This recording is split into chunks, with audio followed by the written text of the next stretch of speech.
UNN Bharat में आपका स्वागत है। मैं आपका मित्र आरबी उपाध्याय और आपसे गुजारिश चैनल को सब्सक्राइब करें, लाइक करें, शेयर करें। आज हम बात करेंगे भारत जोड़ो यात्रा। भारत जोड़ो यात्रा जैसा कि आप सब जानते हैं, राहुल गांधी के नेतृत्व में देश के विभिन्न राज्यों से होती हुई सड़क, गलियों, पगडंडियों से निकलती हुई, चलती हुई मध्य प्रदेश में प्रवेश कर चुकी है। मध्य प्रदेश में ये यात्रा 380 किलोमीटर का फासला तय करेगी और 4 दिसंबर को मध्य प्रदेश के बाद ये यात्रा राजस्थान में प्रवेश करेगी। राजस्थान में, उसी राजस्थान में जहां कांग्रेस की सरकार है और आपस में जिस तरह का द्वंद्व छिड़ा हुआ है, जिस तरह कीचड़ उछाला जा रहा है, यात्रा को रोकने की धमकियां मिल रही हैं, ऐसे में प्रश्न बहुत सारे उठ रहे हैं। लेकिन वहीं एक राहत देने वाली खबर प्रियंका गांधी वाड्रा, जिनका बहुत लंबे समय से इंतजार था कि वो भारत जोड़ो यात्रा ज्वाइन करेंगी, और मध्य प्रदेश में उन्होंने रॉबर्ट वाड्रा अपने पति और बेटा रेहान के साथ यात्रा को ज्वाइन किया है।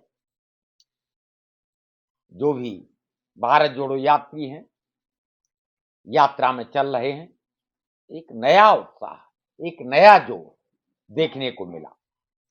प्रियंका गांधी, उनका अपना व्यक्तित्व है, उनकी अपनी छवि है और लोग उनमें इंदिरा गांधी का प्रतिरूप या अक्स देखते हैं। और जब उन्होंने यात्रा को ज्वाइन किया तो सब में, यात्रियों में और खुद राहुल गांधी की बॉडी लैंग्वेज आप देखिए कि उनको जो खुशी और जो उत्साह देखते ही बनता है। बहन भाई और वहीं रॉबर्ट वाड्रा, उनका बेटा, यात्रा में राहुल गांधी के साथ चल रहे हैं। माहौल खुशनुमा। वहीं यात्रा पर बहुत सारे प्रश्न उठ रहे हैं और राहुल गांधी भी यात्रा से बहुत सारे प्रश्न खड़े कर रहे हैं। चाहे वो प्रधानमंत्री का वनवासी शब्द आदिवासियों के लिए जो प्रयोग में लाया गया, उस पर प्रधानमंत्री को कटघरे में खड़ा किया है कि आदिवासी जिनका पहला अधिकार संसाधनों पर है, उनको वनवासी कहकर बहुत सारी चीजों से वंचित किया जा रहा है, उनको वनों तक सीमित किया जा रहा है, ऐसा राहुल गांधी मानते हैं। और उन्होंने अपनी सभा में ये कहा भी है कि मैंने प्रधानमंत्री का भाषण सुना, उसमें आदिवासी के लिए वनवासी शब्द का जो प्रयोग किया गया है, ऐसा लगता है कि उन सबको वन तक सीमित रखने का कहीं ना कहीं मंशा माननीय प्रधानमंत्री जी, मतलब आदिवासी देश के पहले मालिक नहीं है, वे सिर्फ जंगल में रहते हैं। ऐसे में गुजरात का चुनाव और गुजरात में जो हो रहा है हम सब देख रहे हैं। वहीं गुजरात चुनाव के पहले चरण में 21% दागियों को टिकट मिला है, आप जानकर हैरान रह जाएंगे। वहीं गुजरात चुनाव 25 वर्षों का भविष्य तय करने के लिए प्रधानमंत्री एड़ी चोटी का जोर लगा रहे हैं, यहां तक कह रहे हैं कि गुजरात को भी बर्बाद किया। अरे भाई, सत्ता में आप हैं, एक लंबे समय से 27 साल से सत्ता आपके पास है और बर्बाद सत्ता में आप हैं, और बर्बाद करने का ठीकरा कांग्रेस पर फोड़ रहे हैं, यानी आपकी कोई जिम्मेदारी नहीं है। वहीं गुजरात में जो माहौल है, अभी तक जो सर्वे आ रहे हैं, मुकाबला त्रिकोणीय दिखा रहे हैं। ऐसा नहीं है। हम 2017 की बात करें, कांग्रेस को 77 सीटें मिली थी, लेकिन प्रश्न वहां भी कि जिस शिद्दत के साथ कांग्रेस को गुजरात में चुनाव लड़ना था, उपस्थिति दर्ज करानी थी, कैंपेन करना था, उतनी शिद्दत के साथ न कैंपेन, न रैलियां, न प्रचार देखने को नहीं मिला। अब जनता भी एंटी इनकम्बेंसी फैक्टर, यानी जो मुद्दे राहुल गांधी अपनी पदयात्रा से उठा रहे हैं, उन सारे मुद्दों से रूबरू गुजरात की जनता भी है। महंगाई सिर्फ अन्य प्रदेशों में नहीं, गुजरात में भी जो गुजरात के वोटर हैं वो महंगाई का दंश झेल रहे हैं। ये बात अलग है कि माननीय प्रधानमंत्री नरेंद्र मोदी प्रश्नों के जवाब न देकर गुजरात को बर्बाद करना, वंशवाद, यानी न वो महंगाई पर बोलते हैं, न बेरोजगारी पर बोलते हैं। और अब तो एक नए युग में हम प्रवेश कर रहे हैं, जहां 50-40 हजार रोजगार दिए जाते हैं, उनको भी समारोह करके दिखाया जाता है, पीठ थपथपाई जाती है कि हम रोजगार दे रहे हैं। इससे पहले भी रोजगार मिलते थे, लेकिन इस तरह के समारोह देखने को नहीं मिलते थे। निरंतर प्रक्रिया, भर्तियां होती रहती थी, रिक्तियां निकलती थी और नियुक्ति पत्र मिलते थे। पहली बार देखा जा रहा है कि नियुक्ति पत्रों का भी बाकायदा एक इवेंट मैनेजमेंट देखने को मिल रहा है। आप क्या राय रखते हैं? कमेंट्स करिए। लेकिन गुजरात हिंदुत्व की प्रयोगशाला रहा है, ये मुझे कहने में कोई गुरेज नहीं है, लेकिन वहीं मेरा ये भी कहना है कि भूखा पेट रोटी मांगता है, बीमार दवा मांगता है, बेरोजगार रोजगार मांगता है। वो रोजगार की बात सुनना चाहता है, भूखा रोटी की बात सुनना चाहता है, वो चाहता है रोटी की बात हो। लेकिन न तो रोटी की बात होती है, न बीमार के दवा की बात होती है, न रोजगार की बात होती है। बात पाकिस्तान की होती है, बात मुसलमान की होती है, बात कांग्रेस की होती है, कांग्रेस की बर्बादी की होती है, बात भ्रष्टाचार की होती है। और करोड़ों रुपए चुनाव में खर्च किए जाते हैं, वो कहां से आते हैं? प्रश्न उठना स्वाभाविक है। हम काले धन की बात करते थे, काला धन लाएंगे, काला धन खत्म होगा, लेकिन अगर काला धन खत्म हो जाएगा तो चुनावों में करोड़ों रुपए कहां से खर्च होंगे? कहां से आएगा करोड़ों रुपया चुनाव में खर्च करने के लिए? प्रश्न ये भी उठता है। भारत जोड़ो यात्रा अच्छे उद्देश्य के साथ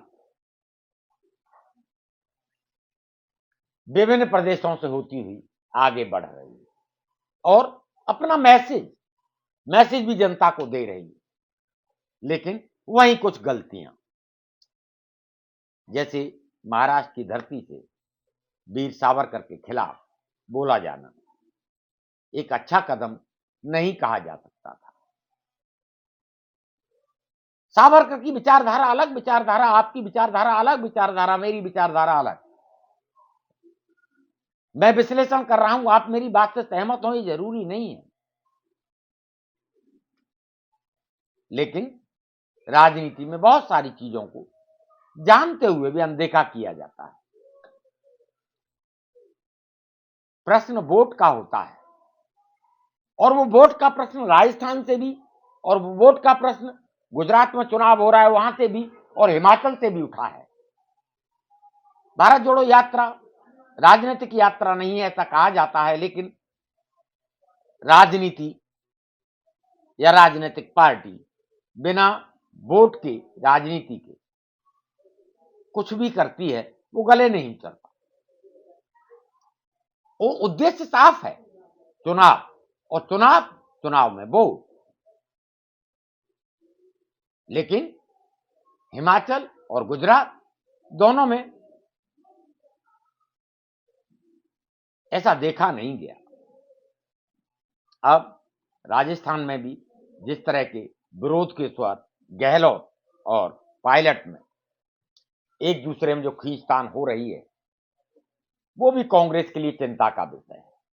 और प्रश्न यहां तक उठने लगे हैं कि पहले घर को जोड़िए। राजस्थान जुड़ नहीं रहा है। गहलोत और पायलट की दूरियां बढ़ती चली जा रही हैं। अब तो बयानबाजी सार्वजनिक तौर पर हो रही है। ऐसे में जब यात्रा राजस्थान से गुजरेगी, मध्य प्रदेश में 380 किलोमीटर का फासला तय करने के बाद जब यह यात्रा 4 दिसंबर को राजस्थान में प्रवेश करेगी, तब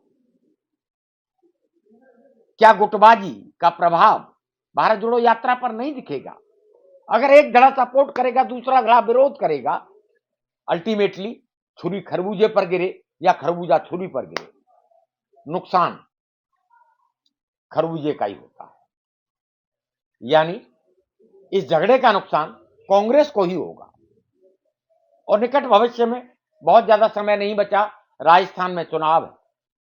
ऐसे में इसी गुटबाजी की वजह से पंजाब में कांग्रेस सत्ता से बाहर हो चुकी है। जहां पंजाब में 1 साल पहले कयास लगाए जा रहे थे कि पंजाब में कांग्रेस वापसी करेगी, वहीं कैप्टन अमरिंदर सिंह और सिद्धू आपस में वो घमासान मचा कि सत्ता चली गई। अब कैप्टन अमरिंदर भी गए और जो नए मुख्यमंत्री बनाए थे वो भी कहीं नजर नहीं आते। और सिद्धू जी का तो आप सबको पता है क्या हो रहा है। तो राजस्थान में कामोबेश स्थिति बिल्कुल पंजाब से मिलती जुलती स्थिति बनती हुई दिखाई दे रही है और कांग्रेस डैमेज कंट्रोल नहीं कर पा रही है।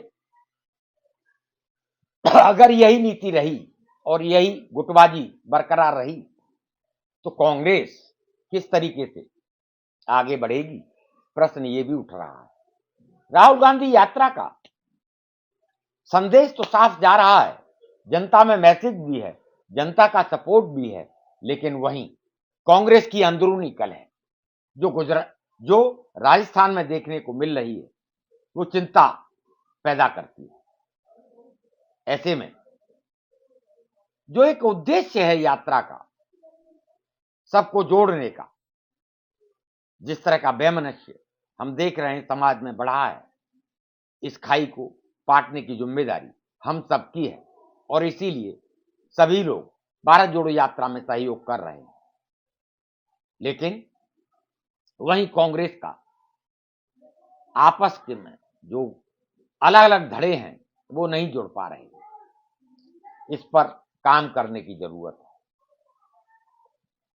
अभी गुजरात में एंटी इनकम्बेंसी फैक्टर काम कर रहा है। जनता विकल्प चाहती है। अब वो विकल्प कांग्रेस होगी या आम आदमी पार्टी होगी, ये भी चुनाव परिणाम जब आएंगे साफ हो जाएगा। लेकिन नगर पालिका के अधिकारी मोरबी हादसे के जिम्मेदार हैं, ये गुजरात हाई कोर्ट ने साफ कर दिया है। जिस मोरबी पुल हादसे की कोई जिम्मेदारी नहीं ले रहा था, वहां कोर्ट ने गुजरात में उस गुजरात मॉडल को आईना दिखाया है।